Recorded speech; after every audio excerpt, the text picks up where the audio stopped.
Dakarun sojin Nijar sun samu gagarumin nasara a wani sumame da suka kai kan 'yan ta'adda inda suka kashe kimanin 265 daga cikinsu. Rahotanni sun bayyana cewa a yayin wannan farmaki an kashe 'yan ta'adda 265, an kama mutane 132 da ake zargi da hannu a ta'addancin, an ƙwato motoci 47, an kuma ƙwato babura 152 da ake amfani da su wajen kai hare-haren. Sojojin sun ce wannan farmaki wani ɓangare ne na ci gaba da yaƙi da ta'addanci da ake yi a yankunan da ke fama da hare-haren 'yan bindiga da ƙungiyoyi masu tsatstsauran ra'ayi a yankin Sahel. Ishaq Umar Sharaɗa ɗauke da rahoton.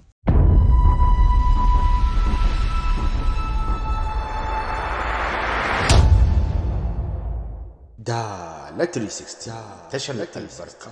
Danna mana subscribe sannan ku danna ƙarawar sanarwa domin samun sanarwa a duk lokacin da muka saki sababbin shirye-shiryenmu na labarai, rahotanni da kuma sharhi akan al'amuran yau da kullum.